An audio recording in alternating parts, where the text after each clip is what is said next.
Boys and girls, look who I got today, because this is a long time running. Our Yeah. schedule kind of it's kind of zigged and zagged, but today, and it happens to be a very fitting day. I'd actually like to say, you know what, with all the rescheduling we did, sir, today is the very best day because the footage of yourself and Big Jim came out today, and we're gonna dive into that. This is Stirring the Awesome. Pot with Don Kincaid and my very special guest, Bull Dredd. What's up, baby? Hey, I'm doing fine. I'm finally recovered from the match I had last week in the war, so finally released today. Well, the footage was released, and I'm going to dive right into that. I know we're here to talk Bull Dredd, but this very pertains to Bull Dredd. Today was the day that the footage from Paradise Alley Pro Wrestling, you guys had a match, disclosed area, no fans. It was referee Bill Thompson. There was one Matt DeCourt, and that was about it. And you guys had a no DQ, yourself and Big Jim, for the Intercontinental Championship. And holy crap, I saw that come out, and I was in between interviews. We are right now 4 deep of 6 interviews on a fine Saturday. I've watched the match in its entirety, and holy crap, my friend, you guys really put it out there. And let's just dive right into that. You came in the IC champ. You came out the IC champ. Take us, the fans, on a journey of, because you said, again, it was previously taped a week ago. Take us on a journey of that day when you went against Big Jim for your title. Well, I went through my normal morning routine. On show day, I usually get the jitters, but it's been a long time coming. Jim and I have been friends for a long time, and I don't know what got into his head, and I don't know if it's jealousy or envy or something. I don't know, but since I've been in PAPW, it just I don't know.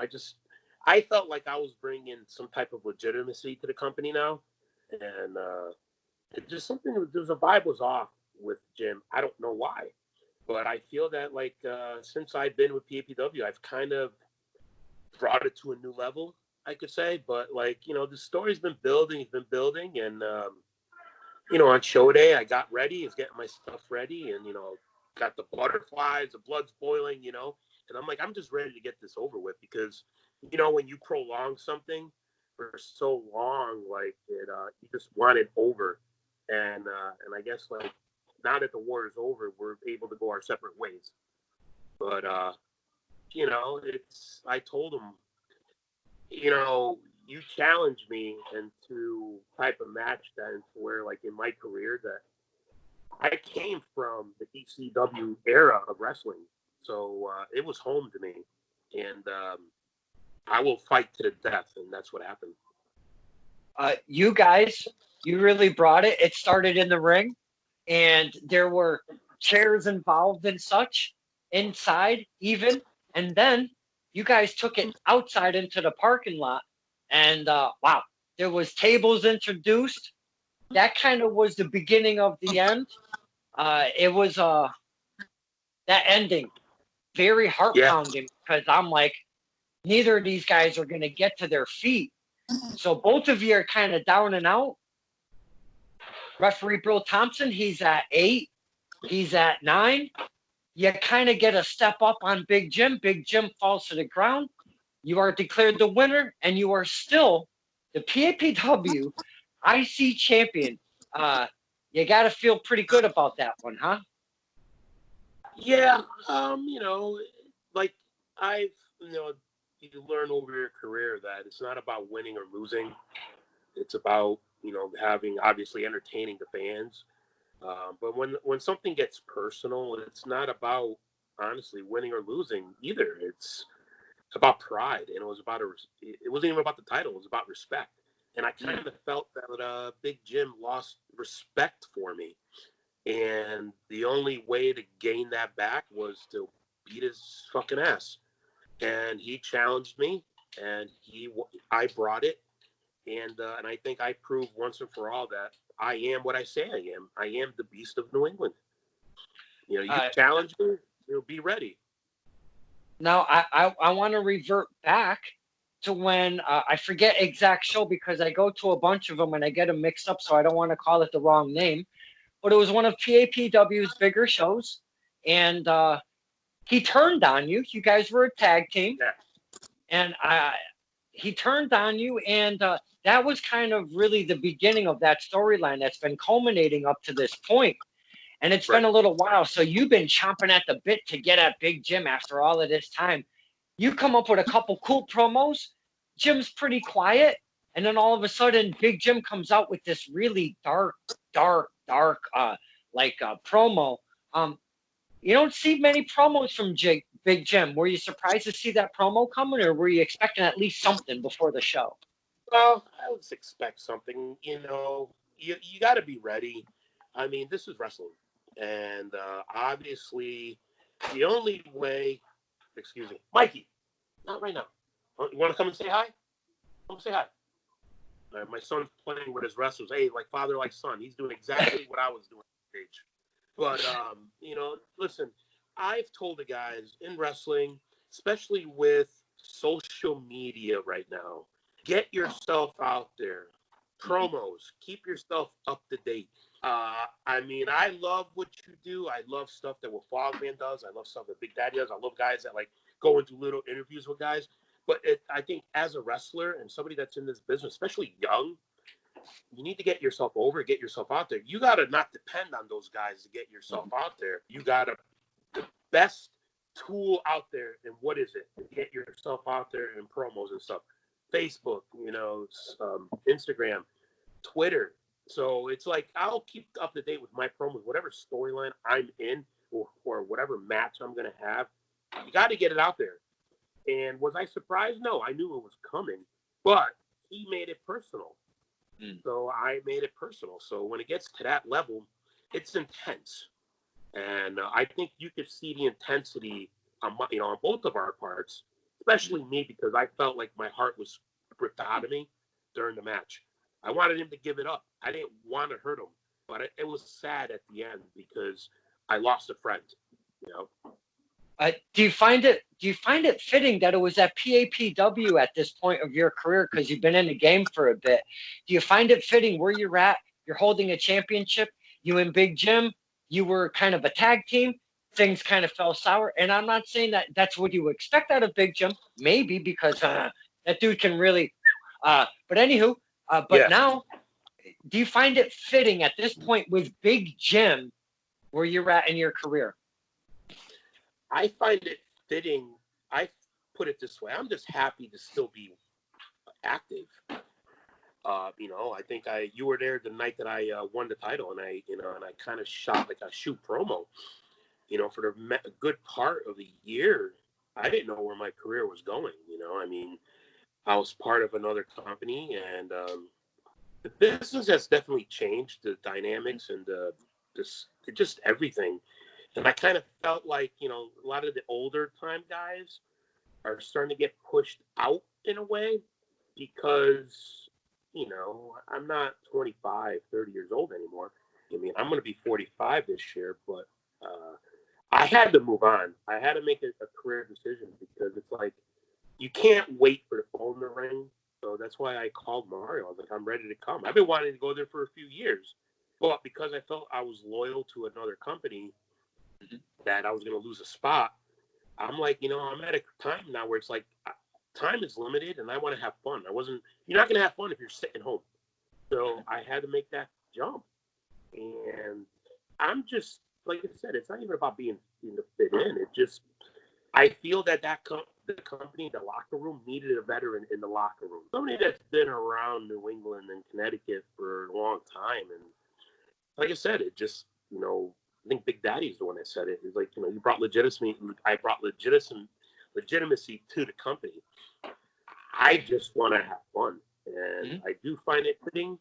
I feel comfortable because I don't feel like I have a weight on my shoulders in a way. Because I just started feeling like, you know, let's just say when the company ran in my hometown, I kind of started feeling like, okay, well, we got to use this guy because it's his hometown. So once you start feeling like you're a second thought, it's time to move on. Now, you've brought this kind of. We talk about character a lot on this show, and I've seen you kind of go through a transition from the Beast to the Sexy Beast, and kind of back to the Beast now. And Smash Mouth, your style, old school, Matt, Smash Mouth. It's not the acrobatic, and like you said, you've got some age on you.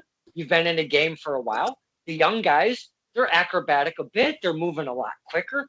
You've got a different style. So now, PAPW, I think, is a good fit for you because they allow that stuff. I mean, they allow the mixture of Yeah. that melting pot of different kinds. You know what I'm saying? And I do think it's a good fit for you. And being a champion, that I did not see coming because that took us, the fans, on a Yeah. complete ride, man. Well, Winning a belt now at this point of your career, how was that for one Bull Dread? Because again, we popped like a motherfucker, and I know you felt that. So how was it for Bull yeah. Dread winning a championship now? I mean, like it's still fun. Like, yeah, I just won a title. Yeah, it's nice to be put over to represent a title and represent a company. But I always try to keep myself grounded. And like I said, at this point in my career, for instance, we'll go back to like the change of character. I went through a lifestyle change and I lost a lot of weight. And it was actually Lombardi's idea they came up with the Sexy Beast gimmick. I called myself a Sexy Beast one day and he told me the gimmick he wanted me to do to fit the character because I lost weight. And I was scared to death to do it because I didn't know what to do. And he was giving me a Hugh Hefner type idea, and I'm like, like an Italian playboy Hugh Hefner. I'm like, all right, I tried it, but it wasn't me. So I just started being myself, and little by little, like I just became the character. The character is me, and it's that jokingly being body positive, believing in yourself, and actually, started bringing out the real person that I was into who I am today. It's like who I am on social media is the same I am in person. I think you know that firsthand. And I think, not being around, like I wasn't getting used. The majority, the best time for me in the Sexy Beast era was with PWA. Because that's when I was able to do my character and work with a lot of the younger students and the younger guys. I had a lot of my favorite matches because I was able to do what I wanted to do. And EW was like working for WWE. You do what they tell you to do. Don't get me wrong. I loved doing the matches. I loved being there. Right. But you're very limited. Right. Yeah. So once you're away for a while and the school closing and you're not in the ring. You ever notice like when guys retire from anything like football, baseball, basketball, wrestling, they seem to gain weight back, like they gain weight really fast because their routine is gone. It's done. And that's what kind of happened to me. Even though as much as I was working out, I started gaining weight because I started lifting more. So I got back up to 290 and the boss was like, bring me back for the Rumble. He wanted to bring me back as the Beast, the original Beast. I'm like, all right, I'm for it, Sexy Beast didn't fit the gimmick anymore. I got inked up. I got the beard, But I only worked that one show and the next one, and I never got used again.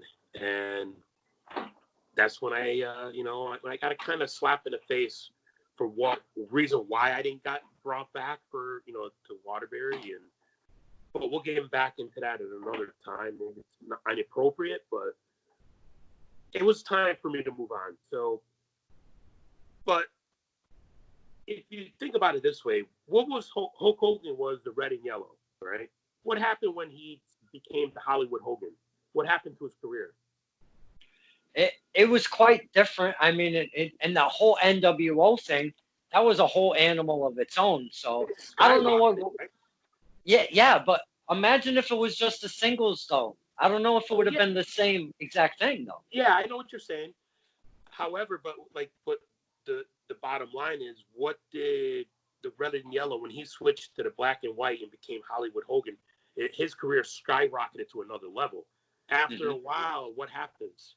They want to see the red and yellow again. Back kind of that's what happened to me. And now it brought me to another level, and now I'm back to to original Beast. I have that aspect. I learned how to work differently too, but I'm still up there. I feel like I'm still up there at the top of New England. Age, I don't think matters. I think what matters is experience, legitimacy, and it's going to be 20 years in January next January that I've been in the business. So I love where I am, and it depends how I feel. This could possibly be my last year, but I got time to think. Mm-hmm. Again, we talk character, and I want to kind of revert back to the I'm not trying to make you uncomfortable, but I'm very curious on, because now you've gone from the beast, that's basically like yourself amped up, jacked up a bunch for wrestling and stuff. But then you have to take a gimmick, do it from scratch with a little bit of yourself, but you're still not comfortable. You're almost forcing it upon yourself. And I Right. want to take a portion of that character, if you will. You would come out, you would have flowers, and you would invite a lady into the ring, and you would do this thing or whatever, or were you comfortable doing that portion of the program? Because again, it Not really. seemed it seemed forced from Yeah, our end, because me and my dad were like, he just doesn't really seem that he's into it. I didn't feel it. It didn't work. I was supposed to have breakaway pants, but the ones that I had were way too big and kept sliding off my singlet, so that didn't work. I didn't feel comfortable, but looking back at it now, I think once I got comfortable I think the character grew, and It did.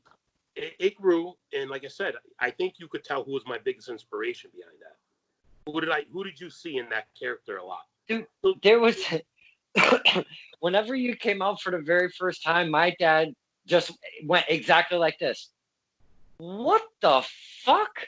And I go, I don't know what's going on. There's an identity change. We could see a Rick Rude. We could see a Val Venus. We could see many things out of this. I don't know what the hell is going on. Ric Flair was the main one. He when I started mimicking him a lot, but that was later on. There was a little bit of that in there, and like I said, I wasn't comfortable. Like I think he wanted me to do like a Playboy Buddy Rose, that type, black with the robe, and I just didn't feel comfortable with that. But I think I could do that now. Now that I experienced it, I would do it. Mm-hmm. But like I said, I think the reason why the gimmick didn't work too much in NEW is because it wasn't what Mike's vision was of what I could do. I started becoming myself. I started being myself. I took the character, I believe, way in a different direction that he thought I was going to be, and I got over it. I felt I started becoming, getting more popular. I would think, started gaining more fans, and people were catching on. And like I said, it's like I think he didn't know what else to do with me. Mm-hmm. And I came to the point where it's like I just can't stay here anymore. I need to move on. This is wrestling. Why can't people just go work wherever they want? I want to, because I'm not that bright, that, Mr. Dredd. I want to jump back to the PWAs, because you were saying some of your, most fun times in the ring, some of your most fun matches and such. And, you were a trainer at a point of their tenure. Now, I want to go back to the PWA days because, and I'm sure that you are aware, and if for you boys and girls out there that never heard of PWA and don't know that they're coming back, holy shit, I can't wait for that to happen. Pro Wrestling Academy CT is such fun times, has a very unique flavor to it. The good guys on the left, the bad guys on the right. There's random numbers drawn. You never know who you're going to wrestle. As fans, you never know who you're going to see wrestle each other. So it's always a fantastic time. Talk to us, the fans, about the uniqueness about that and the environment about PWA. PWA is family. Me, Von Schmidt, Kara, we came into the business together. And, Kara, I think, was more involved maybe a year. She used to do stuff for wrestling, I think, I don't know how much earlier than me, being around shows and stuff. But Von Schmidt, his first day was my first night of watching, because Jason would have our first night of training. We would watch what was going on. That was Pete's first night. The second night, the next night, that was my first night in the ring. And I think what me and Von Schmidt, like, we kind of grew together or matched well. We connected quick because we have a similar background in how we were raised. People don't understand, like, oh, Von Schmidt, he's not German. His parents are from Germany, just like my parents are from Italy. We grew up very old school, like very hard-working background, and we learned respect and the ethics of hard work at a very young age. So I feel, and he will agree, is that we brought the ethics of hard work and coming to this country with nothing and building a life for yourself. We brought those ethics into wrestling, I feel, for ourselves, and we applied it to it. And we gelled quick. We tagged. We fought each other. I mean, we had some of the greatest feuds back in ACW. Then we became the Dreaded Guns. I mean, our goal was to become, try to get signed by WWE. But there comes a point in time where it's like, reality sets in. It's like, all right, it's not that it wasn't working anymore. It wasn't moving forward anymore. So we went our separate. He became Von Schmidt, and I still went on as the Beast. And it was at that time where I was on the border of, walking away from the business for good, or wanting a chance with NEW. And I finally got a chance with NEW, and I was actually happy to say I celebrated 10 years, a whole decade with them. But PWA was always there. I always helped out as much as I can. It was harder when you have to drive 50 minutes to, after work. But like I said, I always helped out when I could. I wouldn't consider myself a head trainer there at the time. Like I said, I was always helping out Pete and stuff. But once I moved to Cheshire and I went through the gimmick change, like, my love for the business and training and everything that I wish I had in the beginning of my career, maybe who knows where my career would have went, but PWA allowed me to, like, I don't think people understand what PWA gave and what some of the guys had a school to train in 4 days a week. And my love grew more, like, my passion. Like, I fell in love with the business. My love for the business is going to be different than a lot of other guys, especially guys that are like 10, few years in. They don't understand because of the sacrifices I had to make. But, then I became a head trainer because I had to step up because I didn't want the school to go down. And, like, with everything that was going on, like, I didn't get it at first, like the Friday night fights. I was like, Then, when I had my first time there, I was like, this is fucking awesome. And I wasn't able to do it every Friday at one point. But there was a point where towards the end, maybe for a good year and a half to 2 years, where I was able to do it every Friday, miss a show. But it was just family. I've worked a lot of the guys from New York, a lot of the guys that are big now. I helped out a lot of the major students that are like Hippie and Moonshine, Xander, Carr, Frost.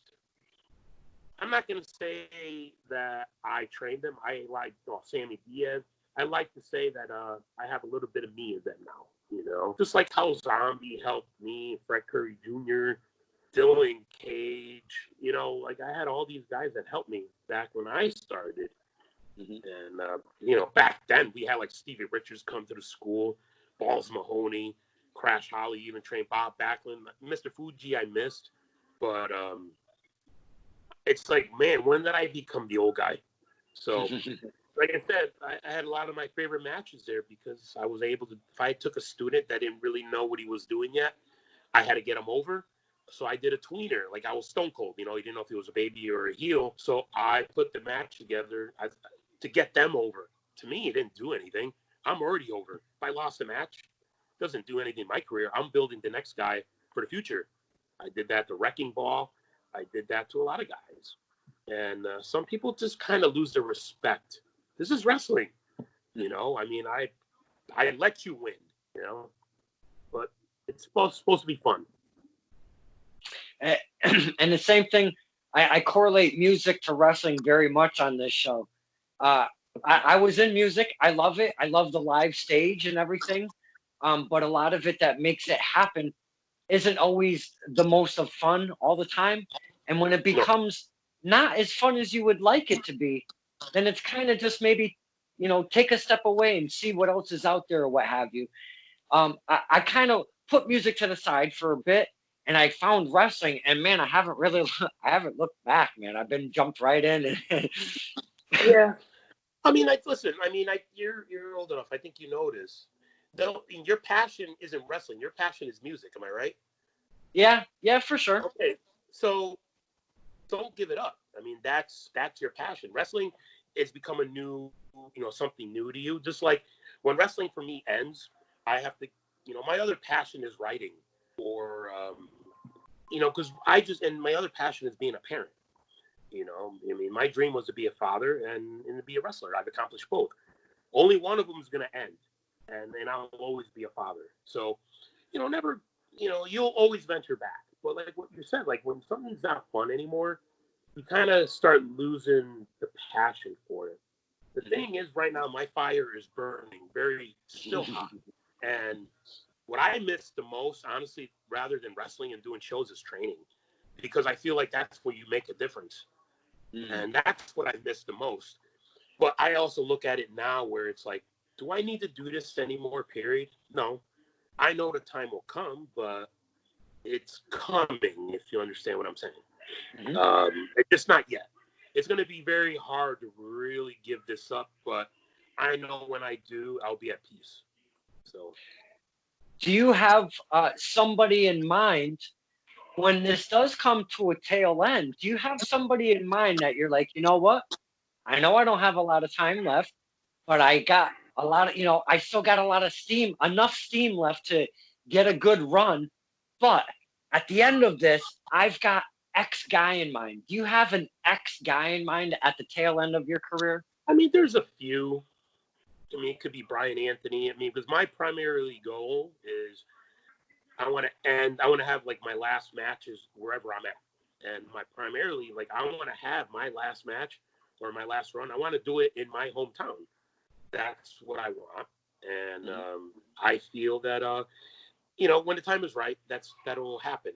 I mean, I'm not gonna force it, but there's a few, like I said, Brian Anthony, Zombie. Those are the only two that come to mind right now. But, I guess I still have a lot of time left to, not even to start thinking about it. I may say I retire tomorrow. It might be last another 5 years. Who knows? Zombie might retire sooner than me. Now, you've spoken of Mr. Zombie a few times in here. You guys were a tag team and had a nice little run going on. Could you talk to us, the fans that weren't aware of that or didn't know about it? Could you talk to us about what that was all about? Well, don't forget, Zombie is one of my original trainers, and he's in wrestling. You'll always have a trainer, and you're always going to have a mentor. I feel like, Jason was my trainer, but I couldn't confide in him. I knew Zombie before I got into the business because he's actually engaged to one of my longtime friends that I went to school with, and her, Angela. And I always confided in him. He's always given me, sound advice and stuff. So because me and him used to have a lot of battles, they used to, he's the original hardcore icon, and people have referred to me as a hardcore icon. So this is just what fans, my son's watching our match right now, my match from me and Jim. So, so me and Zombie were always together. So what perfect fit is to kind of team us together, and we became crowd favorites, fan favorites. And NEW at the time, they didn't have tag team titles. The only title they had was the NEW title. So when they decided to have the tag team title division, I don't know if we were the original team in mind to win it all. I really don't know.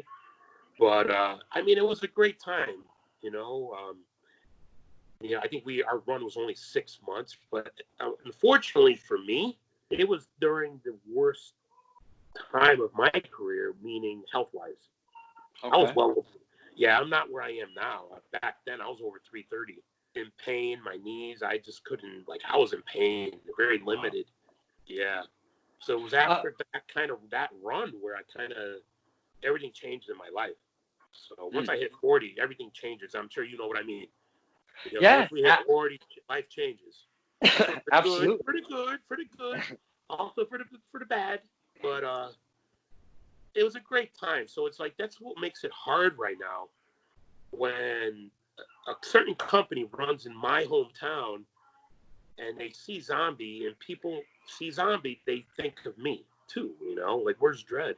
Now I'm the one who has to answer to the fans. They're like, hey, where are you? You're not here. Why aren't you there? I got to throw up my hands up and be like, I don't know. So that's the business. Mm-hmm. I know I didn't burn any bridges, and I hope me and Zombie one day will get back together again, you know. But you know, it's about, you know, you kind of feel like when you get disrespected in a way, you know. I'm trying not to. I'm not bitter anymore. I understand the business. I just had to move on. What was the name of the tag team? Because you always got these little tag team names, no matter who you tag with. It was Dreaded Dead. Then it was Dead Sexy. I mean, every tag team I've been in had a Dreaded in there. I was with Brian Anthony. We were the Dreaded Army. You know, I had one tag team match with Shaba White back in ACW. It was called Dreadlocks.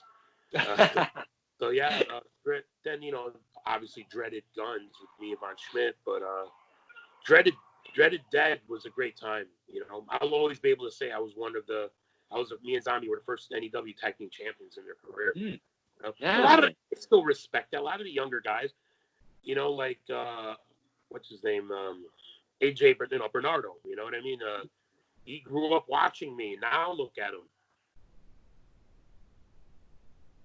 Dude, it's amazing. I talk a lot about, I love the indie scene because we get to watch, and you just used AJ Bernardo, and you've got RJ Root. I mean, the whole thing, man. These kids come up, you've watched them from growing from, children, and Yeah. now they grow up as wrestlers. And I love seeing that, seeing like students get into the game and start rising. Man, I love watching that whole progression thing, and like a Mike Sumo, if you will, and guys like that out in Rhode Island. I mean, that I just love seeing them from the start. Yeah, I mean, you know, there's another one, you know, Wrecking Ball.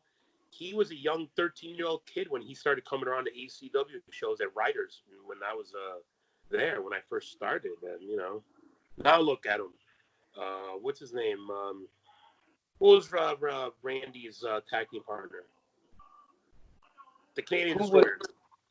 The Canadian Destroyers, his tag partner, Dave Cole. Dave Cole. I didn't know this. He showed me a picture one day.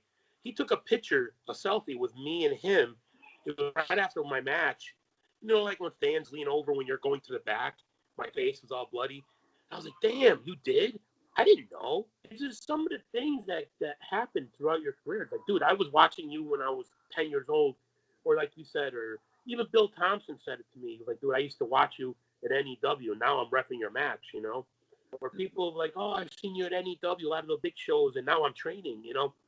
I'm like, damn, like I said, when did I become that old? So you don't know the impact you make on people's lives, you know? And that's the thing. That's why I love my fans, because I never forgot where I came from. A lot of guys don't forget where they came from, you know? I'm not going to name names, but people that become in this business, they don't refer back. They forget where they came from. They only talk about, you know, who helped them to where they are now. They don't talk about who broke them in. And I'm not ashamed to talk about where I came from, because I'm not ashamed of the way I was raised, my upbringing, and the way I live life, you know? So.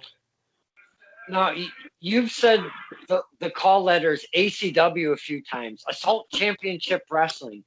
Yeah. I've been to a couple of those shows. That was a What, way back. Yes, yes. I'm gonna show you something. Mike, you get me the belt, the ACW title. You serious? When? Wait, you say ACW title? You have an ACW title still? It's underneath the table. It's not the original It's not the original. Hang on. Come here. Bring it. Open up that shit. Okay. The original hardcore title used to be actually Von Schmidt made it. It was a weightlifting belt and it was a saw on it and he carved in ECW hardcore title. Then one of the matches in Waterbury, I asked Jason if I could use my title and I stuck on some letters on there that said ECW. This used to be the old I think Gymnastic took and painted it for me. This used to be the old WCW hardcore title. Remember that? Oh, wow, look at that. Yeah, it has the ACW there, and it's my belt. I mean, Balls Mahoney, I think, had it. It's all dusty and stuff. Yeah, that, that's kind of that's where I saw ACW. I'm almost certain the town was Middletown. I could be off on that, but it was at a Knights of Columbus, and Balls Mahoney was a hardcore champion of the company at the time. Yeah. I hope it wasn't during the time when I left, because there was a time where I left in I think July of 2003, because my daughter was born August 2000 in that August, and I took about 3 years off. I retired, like I was done, But then once it's in your blood, it doesn't go away. Now, wait, who have you been trained? Because I've been very curious about this for a while now. Who have you been trained by? Because you've been in the game for a while, and I know you might have many people that's helped you out through your career. Yeah. Well, who were you initially trained by? Jason Knight from ECW. He's one of the ECW originals. He was the first ECW TV champion, I believe. Him, it was Jason. I always name all these guys. Fred Curry Jr., if you know Fred Curry Sr., Wild Bill Curry from WWE. Dylan Cage, he's probably one of the unsung, unsigned guys, talents you've probably ever seen. He's in South Carolina now. You must have heard of him, right? I have. Okay. Ron Zombie, one of them. One of the guys that helped me out was Bulldog Blansky. He was there. But a lot of guys came through to school. Like I said, Stevie Richards, I learned a lot from. Because he used to live in Connecticut at the time. He used to come down to the school. I trained with Bob Backlund. Even Fred Curry Sr. has come down there. But like when Jason would run Friday night shows in Meriden at the MIC club, he would have some of the guys that he came down for the show would come and train with us on Thursday. Chris Hamrick, Kid Cash. I've trained with Balls Mahoney. I learned a lot. And there was another guy, there was a tag team called Cold Front. And I call him Iceberg was his name, but his name is Rick Bennett. He was the equivalent of, say, Big Jim and Wrecking Ball combined. That's what he was back then. He taught me a lot on how to work like a big man. He was like about 400 pounds. I mean, I was like 280 at the time, but he taught me how to work like a big man. But then along my career, guys that I've either just had a match with or like, I can name off names of legends, okay? You ready? You ready? All right. I'm going to go right away. Ric Flair, one. Taught me, just pulled me aside, advised me of some stuff, put me over in ways that, like, I was like, wow, okay, now I know I made it. Hacksaw Jim Duggan, Ron Simmons, Jerry Lawler, Tommy Dreamer. I've done something with Mick Foley, not too much, but he was like a special referee. But I think I punched him and he clotheslined me. I think that's what I got from him. I'm just drawing up like, Big Daddy Cool, Big Sexy, Kevin Nash. No, I didn't do anything with the Hardys. But I've, Roddy Piper. Roddy Piper, I talked to kind of personally on a personal note.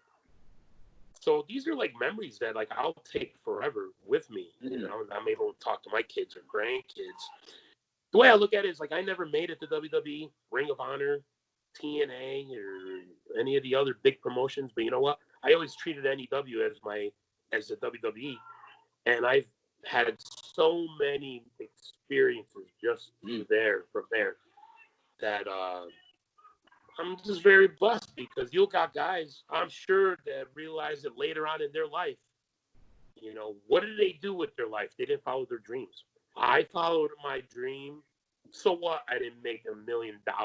It was still something I accomplished, and I was able to entertain fans. And you know, these are all the guys that helped me along the way. And I like with Mario now and Paul. I talk to them, and they accepted me in. They treat me as one of them now, because I think what they see in me is what you said before, that old school style, the old what they are used to. And Mario even said, I came up in this business in the wrong era. I would have fit perfectly in the 80s. You know? Absolutely. Now, I'm not saying nothing for nothing, and I know you said you don't know what you got left in the tank, even though there's still some time on the table for your career. But my friend, NWA is so old school, and man, would that be right up your alley? Holy Yeah, cow! believe me, I thought about it, but on a personal note, I mean, yeah, there's things that I want to do. There's things I wish I did, but what all it comes down to is I always chose my priorities, and you know, I can't take time off from work. I can't take time away from my kids. So, you know, when I hear young guys talking about sacrificing, and I'm like, you haven't sacrificed shit. Like, you don't sacrifice anything until you have to say goodbye to your kids for a day or a weekend. I was like, you know, it's all fun and games when your girlfriend's driving around with you, going wherever the hell you're going. But until you have your own family and you have to say goodbye, granted, I didn't go away for weeks at a time. I've gone away for a weekend, you know, a night, you know, here and there. But reality is like you need a full-time job doing this. You know, did you ever see like there was somebody with everything that's going on? I mean, I'm sure you say you're still working. You're still blessed to be working right now, right? So am I. And I think I saw something on last week or somebody talking about how indie wrestlers are suffering because that's their living. It's like I don't feel bad for them unless you're under a signed contract with somebody because you choose to live that life. So you choose kind of like to live, you know, doing spot shows and make a living that way. When in reality, you need A, health insurance, and B, you need a full-time steady job. So I'm not saying that like I wouldn't have done that earlier in my career. I mean, that's what I wanted to do, but I always kept myself grounded because I had priorities. I had a family. I had kids to raise. You got to put food on the table. Wrestling's not going to put food on your table for $50 on a weekend. You know. Did I get off track? I don't know what the hell I was talking about. No, hey, I was talking personal. Yeah. That's all right though. That's why I like doing this because it's just hanging out, talking, throwing out ideas, throwing out emotions. We just talk wrestling. It's fine, man. There's no biggie, you know. Yeah, I mean, I think when I talk about my life, it's a shoot. I started working when I was 13 years old, and I'm still working for my family. I mean, they merged with another company now. It's still same name, but it's Napoli Foods, but Ferraro Foods of Connecticut. When I talk about like I worked throughout my teen years and I didn't party or anything. I didn't have my first girlfriend until I was 21, and that was my ex-wife, But when I talk about dedication and ethics and hard work and responsibility, it was instilled in me at a very young age. So when I talk about when I say, what are you, like a young 42 now, right? What are you, about 42 right now? Yeah. Me? No, I'm gonna be 50 years old in August. Take the compliment. So Okay. take it, see. So even though you're a few years older than me, we're basically from the same era. Can you say that guys are, I would say we're a dying breed. Our era does not exist anymore. It's only our 40-year-olds today is it's the lost generation, I feel. I think anybody after the 80s, they don't know what hard work is. Because in the 90s, what'd you get? When did social media actually start? Late 90s?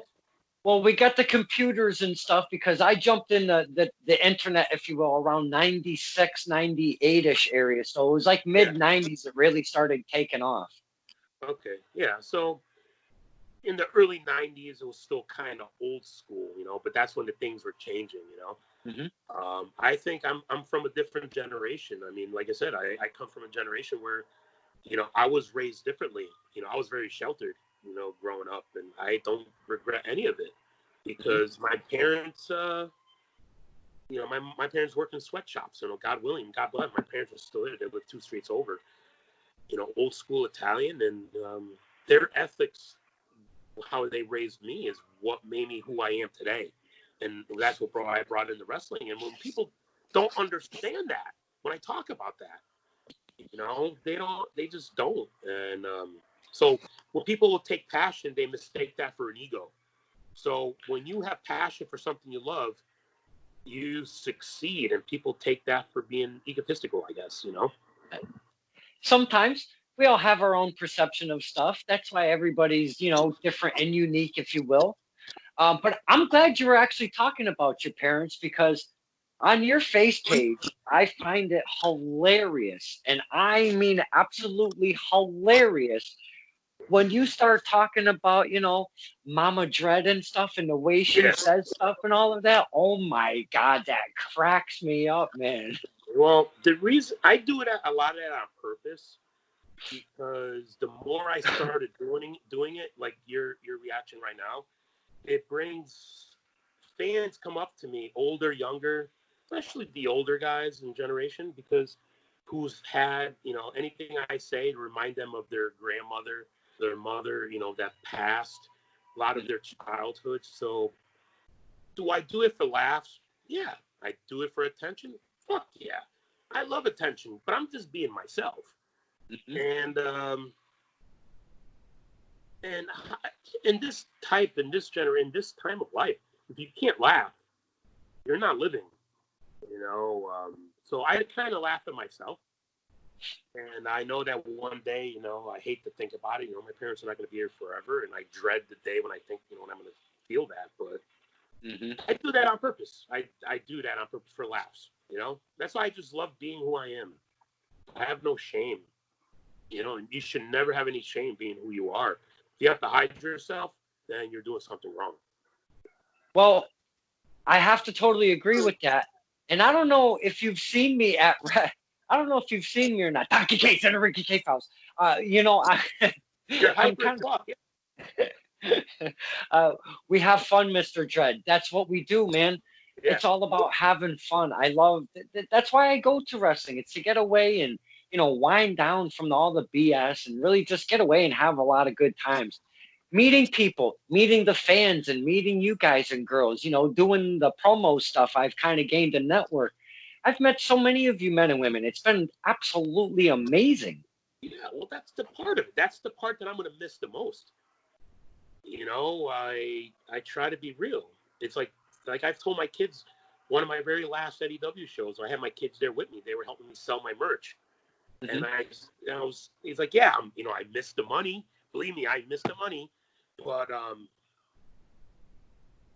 I said to my daughter, and I said to Mikey and Maggie, I'm like, this is the part I'm going to miss the most, is interacting with the fans, because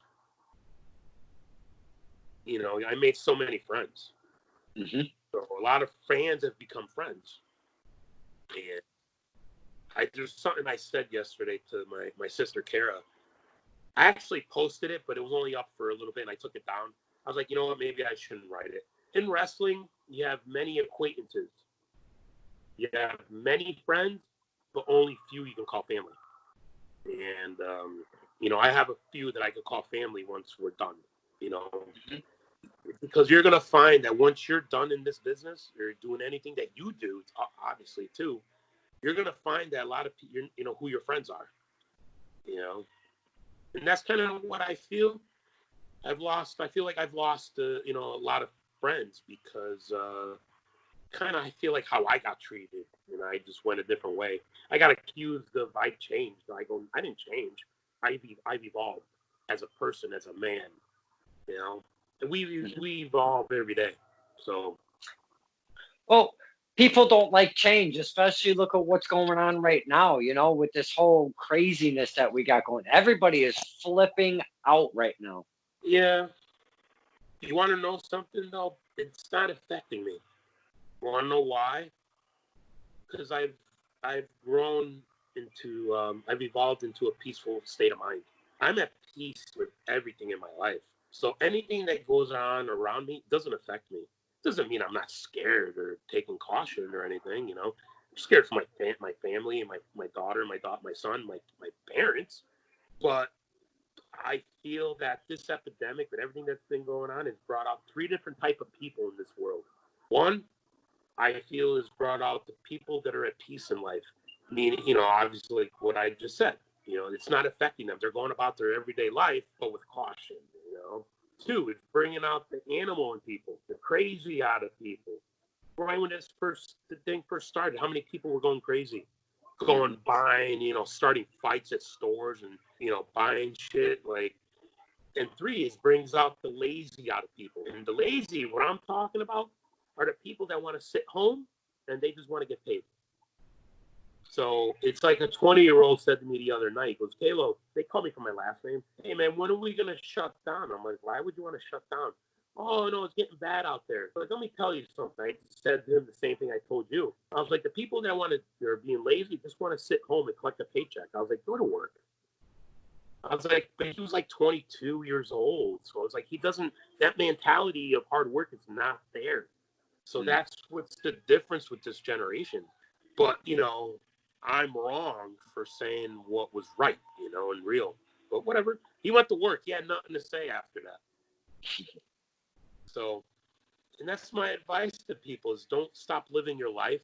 Don't live in fear because you can't. You can't live in fear. What are you going to do? Keep yourself locked up in your house all fucking day and become miserable? Because if you went in miserable, you're going to come out even more miserable and depressed. You got to do the things that keep yourself happy. Like what you said before. Like you go to wrestling shows and stuff and to keep your mind off other things going on. You want to, it's to let loose and, to let some steam out and relax. You have to do the things you love to do because it keeps you going. Once you stop doing that stuff, you become miserable. So it's about keeping yourself self-motivated. I have no problem with that.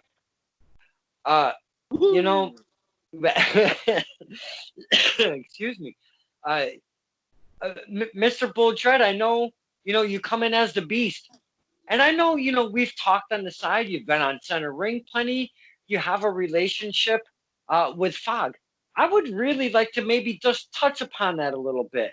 What's going on with you and Fog? Tell us, the fans, how did you guys kind of hook up and, become kind of a little tighter than most would? He was already doing his Center Ring. I didn't know who he was. And he came down to Jason's school when we were doing TV tapings. We were doing studio tapings out of the school for Channel 13 in Waterbury. And that was I remember that first night I met Foggy. He brought two girls with him. And that's when we met. And then he started coming around the shows, and then we just started talking, started going on his show, like how we met and stuff. He actually managed me and Von Schmidt once in New York. I mean, that's kind of just, we call him up for a promo. He is the biggest mark that there is. He's the biggest mark. He's the biggest fucking mark there is in the world for wrestling. But you know what? Everybody goes to him. Fuck, post this. You know what I mean? He'll do whatever. He's a loyal fan, and he's become a good friend. You gotta watch it with, though. He has a big mouth, too. He'll start trouble. I've caught him in lies. Just because like, dude, you're lying to me, and I already knew the truth. So it's like, you tell him one thing, you tell him, can you keep a secret? Yeah, brother, yeah. Don't worry, everybody else will know a few days later. But I love him to death. I wish him well. And, yeah, just like everything. Like, he's somebody that I'll be able to still call a friend even after I'm done with the business. Yeah. I love me some Foggy, man. We have some good times at the shows. I'll tell you that. That's for sure. I tell him, like, dude, you're worse diabetic than me, and you're the one eating fucking bags of candy on TV. Come on.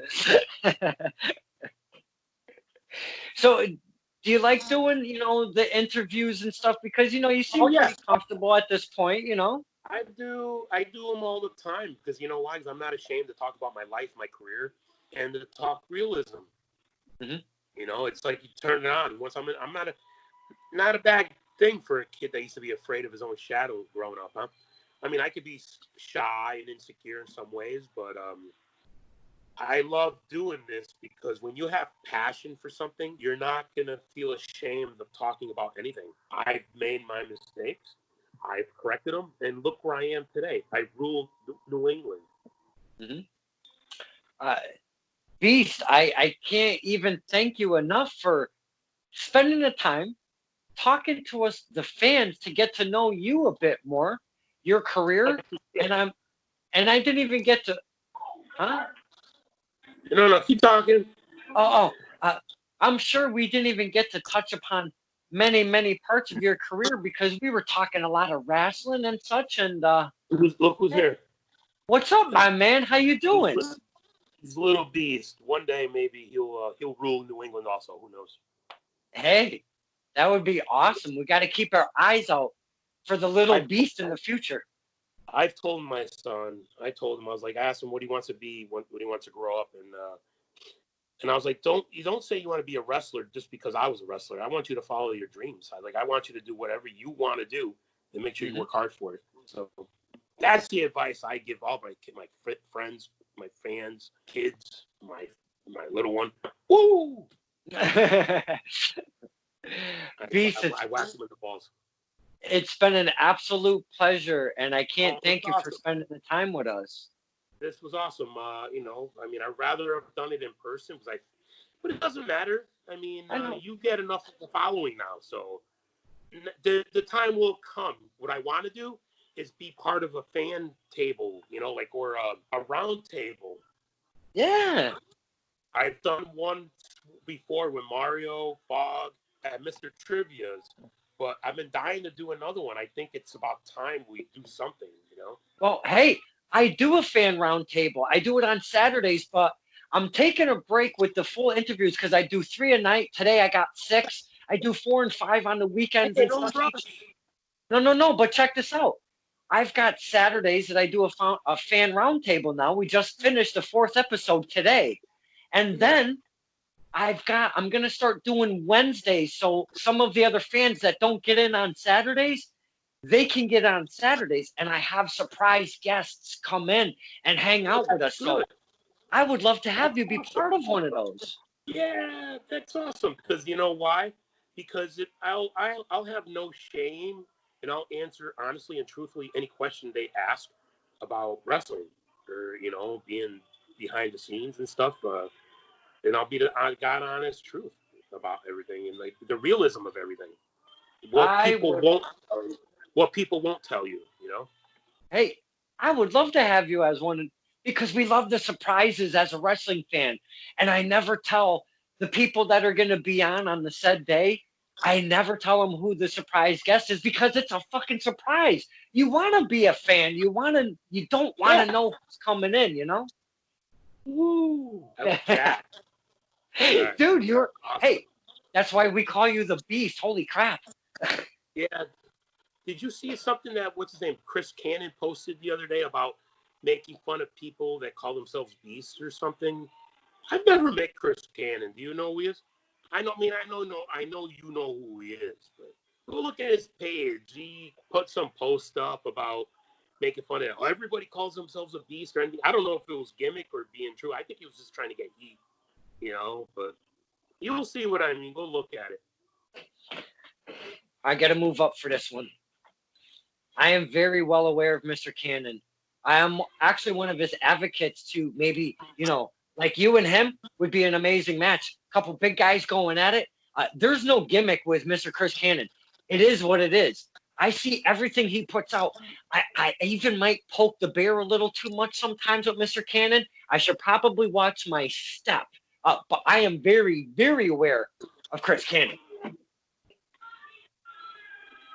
Oh, okay. Yeah. That dude That's all scares you the need to shit out say. of me. Yeah. Hey, I would love to see that happen. That would be pretty kick ass, man. I gotta say. Uh, Oh, and since you brought that up, yeah, the Beast, you got to make put that one out there. The Beast versus Chris Cannon. Oh my God, I am so down to seeing that.